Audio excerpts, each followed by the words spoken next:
Hello everyone, welcome back again. एक बार फिर से एक और वीडियो में आप सबका स्वागत है। कैसे हैं आप सभी? होपफुली सभी अच्छे होंगे, खुश होंगे, मस्त होंगे और ठंडी सबको लग रही होगी बराबर। ये कुछ चीज़ें मैं ले आई थी लास्ट नाइट शॉपिंग करने। यहाँ के एक बगल के एक स्टोर को मैंने एक्सप्लोर किया था। काफ़ी चीज़ें वहाँ पे काम की हैं और कुछ जो काम की नहीं वो भी मैं ले आई एक दो। ये केटल स्टैंड लाई हूँ, इसका केटल मैं बाद में ले आऊँगी। और कुछ एक दो चीज़ें जो ज़रूरत की थी वो मैं ले आई, जैसे कीले वगैरह। वीकेंड का दिन है तो कुछ चटपटा सा नाश्ता। छोले भटूरे हम सभी घर वालों को बहुत प्रिय है। तो मैंने खुद भी के लिए भी बनाया और हमारे एक पड़ोसी हैं उनके लिए भी भिजवा दिया दीपक से। वो उनके ऑफिस के कलीग भी हैं। उनके यहाँ ये दीपक को कुछ गुडीज़ मिली थी ऑफिस की तरफ से, वो रह गई थी कई दिनों से, तो वो भी ले आए आज।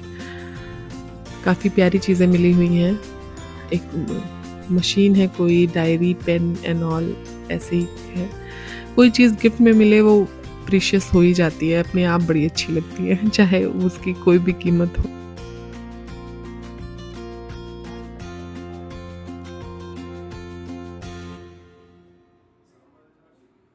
क्या कर रहे हो तुम? You are making roti? Okay, how will you make roti?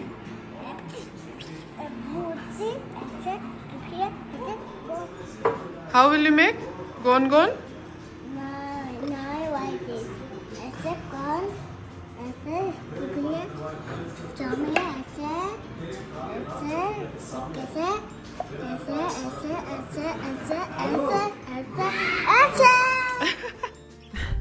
As you can see, Aayu ने बहुत मदद की है मेरी भटूरे बनाने में। गोन गोन ऐसे मम्मा, गोन गोन। कुछ चीज़ें बच्चे करते हैं ना जो पेरेंट्स के लिए भी नहीं होती हैं, और मैं वो कुछ देर सोच के हंसती हूँ कि वो कैसे उसने ये बोला। फिर हम लोग ब्रेकफास्ट के बाद आ जाते हैं, थोड़ी देर बाद बाहर आते हैं, क्योंकि बच्चों को ले आना कंपलसरी है। हम डिसाइड किए हुए हैं कि वीक में एक बार इनके प्ले स्टेशन ज़रूर लेके आएंगे। वहाँ का हमारा मेंबरशिप कार्ड भी बन चुका है और बच्चों के साथ साथ हमारा भी एडवेंचर हो जाता है वहाँ पे, इसलिए हमें भी अच्छा लगता है जाना। बाकी सारी चीज़ें बच्चे एंजॉय करते हैं। एक दो राइड हैं जो मुझे भी काफ़ी पसंद है, तो वो मैं भी करती हूँ।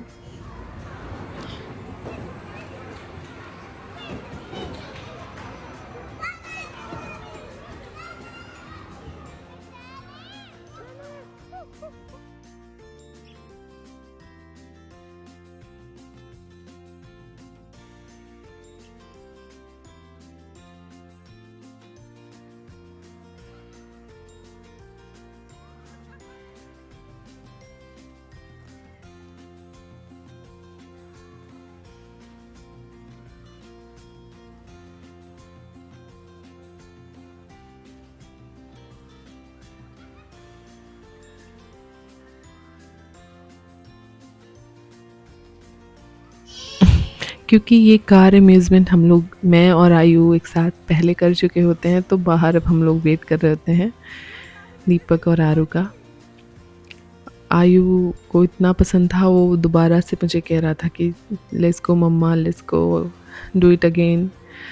पर हम लोग आ गए किसी तरह से मना करके नेक्स्ट टाइम के लिए।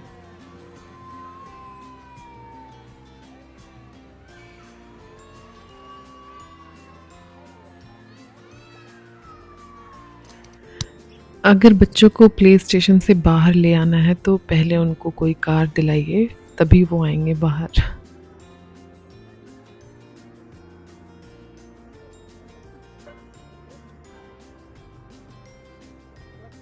किचन की शॉपिंग कम से कम करूँगी ये सोच के इंडिया से इस बार हम लोग आए थे, पर जब भी हम जा रहे हैं कहीं घूमने, एक किचन का सामान ज़रूर आ जाता है, जो कि ऐसा नहीं है कि ज़रूरी नहीं होता, पर हमने इस बार डिसाइड किया था कि बहुत ज़्यादा सामान किचन का हो जाता है, जो कि सारी चीज़ें ऑलमोस्ट हैं हमारे पास, पर फिर भी ये चॉपर में ले आती हूँ।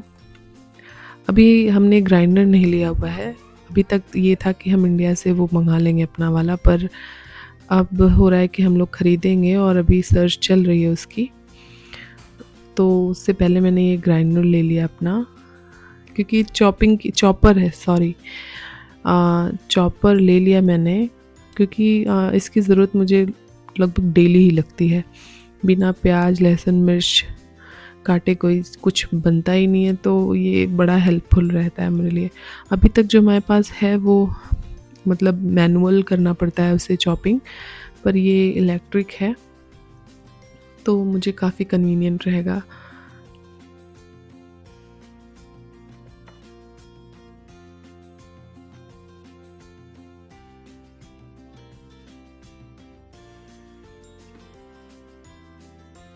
तो जो मैंने छोले भटूरे भिजवाए थे उसका रिटर्न में मुझे उनके घर से आया है ये बहुत डिलीशियस सा स्वीट डिश, जो कि उनकी वाइफ ने बनाया है। मतलब इतना डिलीशियस कि मैं क्या बताऊँ। ऐसा मैं बनाती थी, क्रीम का मैंने बनाया है जब दुबई में मैंने इसको ट्राई किया है बनाना, पर इन्होंने शायद कंडेंस्ड मिल्क और ब्रेड का बहुत डिलीशियस सा डिश बनाया था। तो अपने चॉपर का हमने उद्घाटन किया, आलू के लिए धनिया मिर्च वगैरह चॉप करके, फिर उसके लिए चटनी, आलू के पराठों के लिए चटनी मैंने बनाई इसी चॉपर में ही। अभी तो काम चल गया इवन बेटर तरीके से, पर मिक्सी तो मुझे लेनी पड़ेगी एज सून एज पॉसिबल।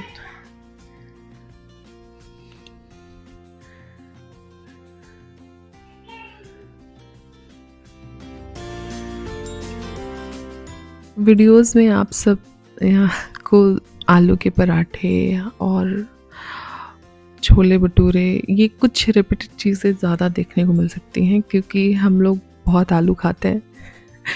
मतलब मेरे दोनों ही पक्षों में अगर बात की जाए, ससुराल पक्ष और मेरे मायके में, तो हम लोग बहुत आलू पसंद करते हैं। खासकर मेरी सास, मेरे हस्बैंड और इनके सारे भाई बहन। आलू इतना ज़्यादा प्रिय है कि बहुत ज़्यादा उगाई जाती है हमारे खेतों में, और वो साल भर चलती है, बेची भी जाती है, वो तो एक दूसरा किस्सा है। पर जब तक आलू घर में, अगर हमारी कोई बुआ हुआ है तो वो डेली आलू, मतलब बिना आलू के दिन की शुरुआत ही नहीं होगी। एक पूरी पतीली, एक पतीला आलू सुबह होते ही उसको बिठा दिया जाए, मतलब उसको उबलने के लिए रख दिया जाएगा, फिर उसके बाद नाश्ता वाश्ता कुछ बनता है। तो इतना आलू हम लोगों को पसंद है।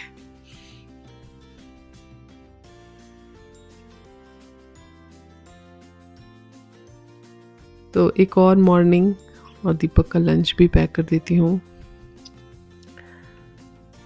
फिर से वीक डेज आ गए और आपका वही रूटीन चलता रहता है। हम जो लेडीज़ जो भी हम घर में रहते हैं, चाहे ऑफिस जाते हैं, काम रोज़ का काम एक जैसा ही होता है। उठो, रेडी हो, ऑफिस जाओ, या फिर से ऑफिस जाने के लिए लोगों को तैयार करो, बच्चों को तैयार करो। तो रिपीटेड ही होता है, पर हर दिन की अपनी एक खास बात होती है।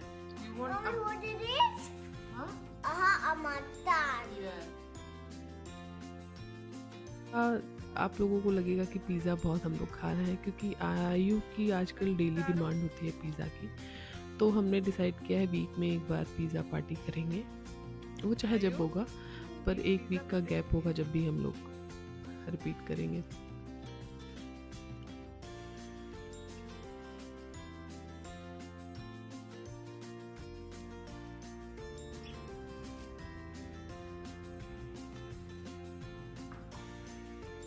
अच्छा, सही बात है। ईट, वर्क, स्लीप एंड रिपीट। यही पूरी लाइफ है। अगले दिन की अगली स्पेशलिटी, अगले दिन के अगले काम, थोड़े से नए पर प्रोसीजर सेम, सब कुछ सेम, पर हर नया दिन नया सा लगता है, क्योंकि पुराना दिन तो हमें मिलने वाला नहीं।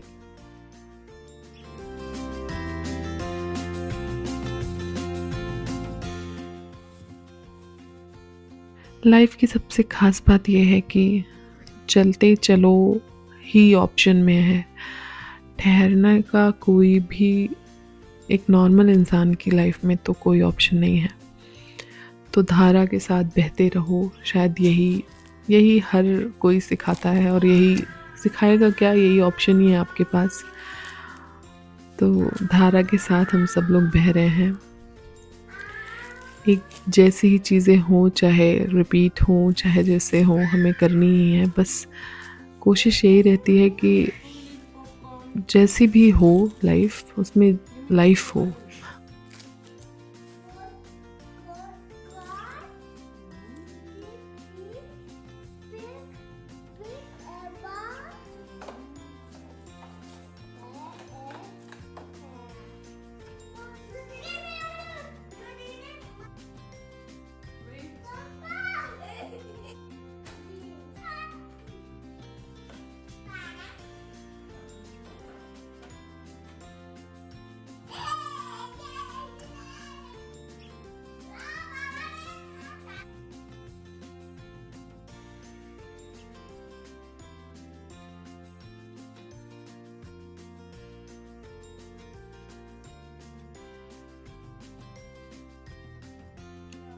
बच्चे बहुत खुश हो जाते हैं जब दीपक घर आते हैं। तो मतलब आरू का तो ये है कि वो दिन भर बस यही इंतज़ार करता है कि पापा कब आएंगे। शाम का वो इंतज़ार, उसको किसी तरह पता है कि 1 बजे आएंगे पापा, तो बार बार कहेगा कि मम्मी 1 बजे पापा नहीं आए, पापा नहीं आए। मैं कहूँगी अभी 1 नहीं बजा है, आएंगे पापा बेटा शाम को।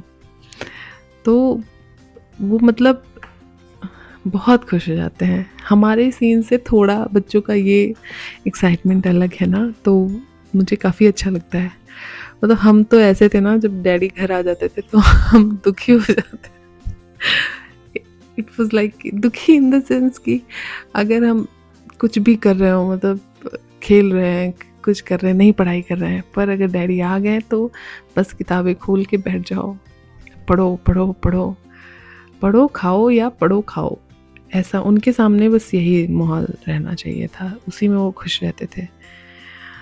और हम बार बार हम मौज मस्ती करने वाले बच्चे थे। हमें वो फांसी लगती थी, पर वो हमारे अच्छे के लिए था, वो मैं समझती हूँ अभी भी। पर बच्चे जब इतना खुश होते हैं अपने पापा को पाके, ये दोनों, तो मुझे लगता है वाह। और सच में दीपक उस तरह के फादर भी हैं, वो बच्चों का बहुत फेवर लेते हैं। तो दैट्स फाइन। दोनों ही सिचुएशन अच्छी हैं, इनकी भी और हमारी भी। आरू के एडमिशन के लिए इनका रिटन टेस्ट होने वाला है, तो उसके लिए कुछ बुक्स वगैरह आ गई हैं, जो कि सिर्फ आई हैं। ये लोग के खेलने का सामान है, जब से आई हैं तब से इंटरेस्ट नहीं ले रहे हैं कि उसको खोल के बैठें। मैंने कई बार कोशिश की तो थोड़ी थोड़ी देर में लोग भाग जाते हैं इधर उधर। पर देखिए कैसा होता है टेस्ट इनका। हम लोग तो थोड़े डाउटफुल हैं कि कैसे मैनेज होगा, क्योंकि रिटन का जो अभी आरू का है स्टेटस, वो बहुत ज़्यादा अच्छा नहीं है। मतलब सारी चीज़ें ढंग से लिख बना तो लेते हैं, पर उतनी ज़्यादा क्लैरिटी नहीं है। एक नई सुबह, एक नया दिन, एक नया नाश्ता, एक नया लंच।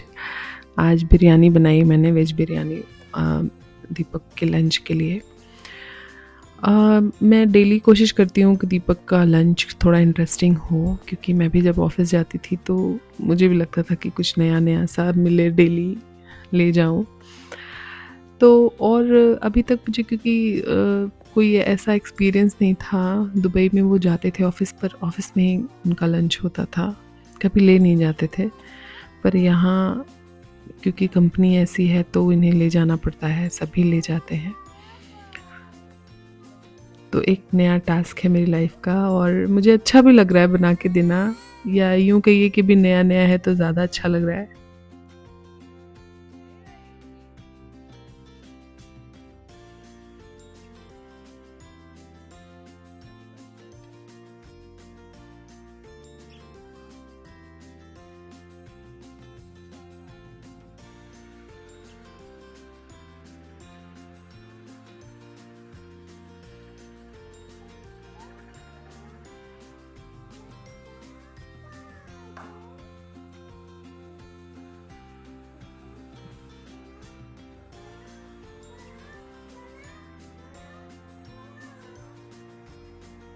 बच्चों को ये घर बना के खेलना कितना पसंद होता है ना। ये हर बच्चे के साथ कॉमन है। हम भी छोटे थे तो हम भी ऐसे ही करते थे। बस क्योंकि ये लड़के हैं तो पढ़ाई कर रहे हैं अभी फ़िलहाल और हम उसमें खाना बनाते थे। हमारे जो खिलौने होते थे उसमें चाय बनाते थे। तो ये सब बच्चे करते हैं ये काम।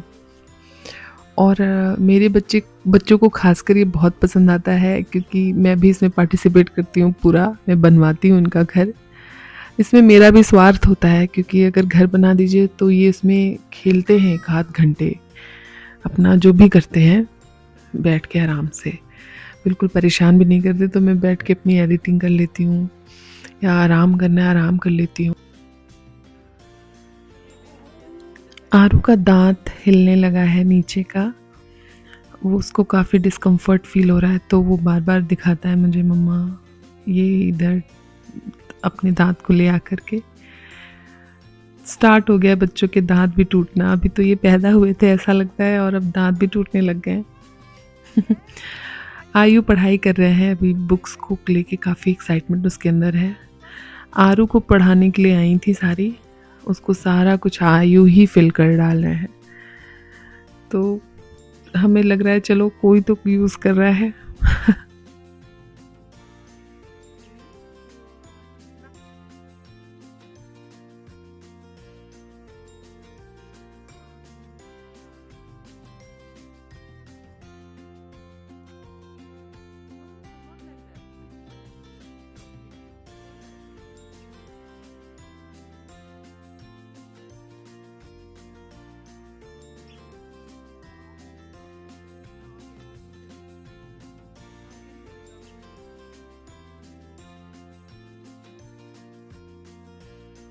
मेरे दोनों बच्चों के कंसंट्रेशन के मामले में अगर मैं बात करूं तो काफ़ी डिफरेंस है। मतलब आयु को अगर लेके आप कोई भी काम करने बैठिए तो वो पूरा फोकस करता है अपने काम पे, पढ़ने पे। अगर लिखना है तो लिखने पे, उसका माइंड बिल्कुल फ्लक्चुएट नहीं होता। पर आरू के साथ है, अगर उसको लेके बैठे हो तो आपको उसको उस कॉपी और पेंसिल के अलावा सब कुछ दिखाई देता है। एक एक अरेंजमेंट दिखाई देगी कि कहाँ क्या है, कहाँ क्या नहीं होना चाहिए, ये पेंसिल ऐसे नहीं ऐसे रखनी चाहिए, सब कुछ।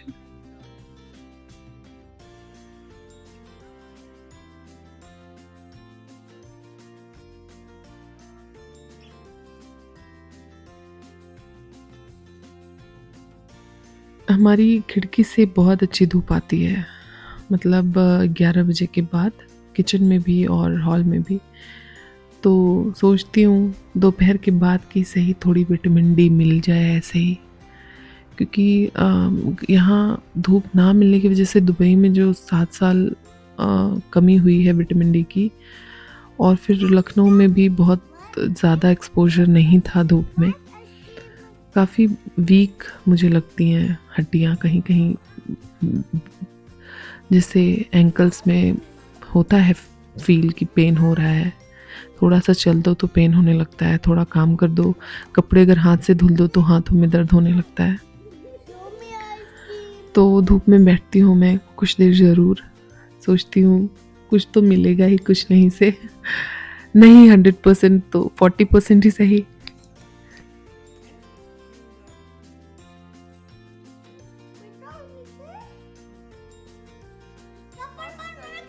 तो आगे के वीक्स की अपडेट नेक्स्ट वीडियो में। तब तक के लिए बाय बाय, टेक केयर।